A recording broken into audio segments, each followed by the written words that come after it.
One India Kannada YouTube ಚಾನಲ್ಗೆ ಸ್ವಾಗತ. ನಾನು ಸಂದೀಪ್. IPL 10ನೇ ಆವೃತ್ತಿಯ 31ನೇ ಪಂದ್ಯ ಎಂದು ಗುಜರಾತ್ ಮತ್ತು ಬೆಂಗಳೂರು ತಂಡದ ನಡುವೆ ನಡೀತಾ ಇರುವಂಥದ್ದು. ಈ ಪಂದ್ಯದಲ್ಲಿ ಕ್ಯಾಪ್ಟನ್ಗಳಾದಂಥ ಸುರೇಶ್ ರೈನಾ ಮತ್ತು ವಿರಾಟ್ ಕೊಹ್ಲಿ ಅವರ ನಡುವೆ ನೇರ ಹಣಾಹಣಿ ನಡೀತಾ ಇದೆ.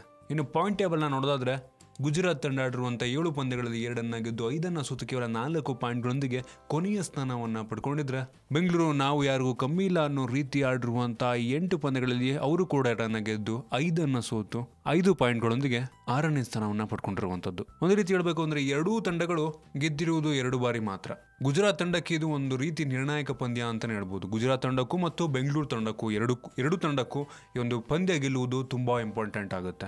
ಬೆಂಗಳೂರು ತಂಡ ಉಳಿದ ಎಲ್ಲ ಪಂದ್ಯಗಳನ್ನು ಗೆದ್ದರೆ ಮಾತ್ರ ಒಂದು ಸೆಮಿಫೈನಲ್ಗೆ ಹೋಗುವಂಥ ಚಾನ್ಸ್ ಇನ್ನು ಜೀವಂತವಾಗಿ ಇಟ್ಕೊಬಹುದು ಅಂತ ನಮಗೆಲ್ಲ ಗೊತ್ತಾಯಿದೆ. ಕಾದು ನೋಡಬೇಕಾಗಿದೆ ಗುಜರಾತ್ ತಂಡದ ವಿರುದ್ಧ ಬೆಂಗಳೂರು ತಂಡದ ಆಟಗಾರರು ಯಾವ ರೀತಿ ಒಂದು ಪ್ರದರ್ಶನವನ್ನು ಮಾಡ್ತಾರೆ ಅಂತ. ಇನ್ನು ಬೆಂಗಳೂರು ತಂಡದಲ್ಲಿ ಆಡಬಹುದಾದಂಥ ಆಟಗಾರರು ಯಾರ್ಯಾರು ಅಂತ ನೋಡೋದಾದ್ರೆ Virat Kohli, Chris Gayle, AB de Villiers, Mandeep Singh, Kedar Jadhav, Stuart Binny, Pawan Negi, Tymal Mills, Samuel Badree, Sreenath Aravind ಮತ್ತು ಚಾಹಲ್ ಅವರು ಇಂದಿನ ಒಂದು ಪಂದ್ಯದ 11 ಜನರ ಆಟಗಾರರ ಪಟ್ಟಿಯಲ್ಲಿ ಆಡಬಹುದಾದಂಥ ಸಾಧ್ಯತೆ ಇದೆ ಅಂತಲೇ ಹೇಳ್ಬೋದು. ಇದು ಗುಜರಾತ್ ವಿರುದ್ಧ ಬೆಂಗಳೂರಿಗೆ 2ನೇ ಪಂದ್ಯವಾಗಿದ್ದು, ಕೊನೆಯ ಪಂದ್ಯದಲ್ಲಿ ಬೆಂಗಳೂರು ತಂಡ 21 ರನ್ಗಳ ಒಂದು ರೋಚಕ ಜಯವನ್ನು ಸಾಧಿಸಿತ್ತು.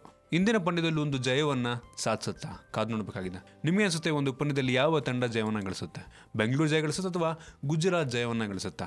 ನಮಗೆಲ್ಲ ಬೆಂಗಳೂರು ಜಯ ಗಳಿಸಬೇಕು, ಬೆಂಗಳೂರು ಜಯ ಗಳಿಸುತ್ತೆ. ನಿಮಗೆ ಇದ್ರ ಬಗ್ಗೆ ಅನಿಸುತ್ತೆ ಕೇಳೋ ಕಾಮೆಂಟಲ್ಲಿ ತಿಳಿಸಿ. ನಿಮಗೆ ಅಂದರೆ ವಿಡಿಯೋ ಇಷ್ಟ ಆಗಿದ್ರೆ ಲೈಕ್ ಮಾಡಿ, ಶೇರ್ ಮಾಡಿ. ಇದೇ ರೀತಿ ನಮ್ಮ ಬೇರೆ ಬೇರೆ ವಿಡಿಯೋಗಳಿಗೆ ಒನ್ ಇಂಡಿಯಾ ಕನ್ನಡ ಯೂಟ್ಯೂಬ್ ಚಾನಲ್ಗೆ ಸಬ್ಸ್ಕ್ರೈಬ್ ಮಾಡಿ. ಧನ್ಯವಾದ.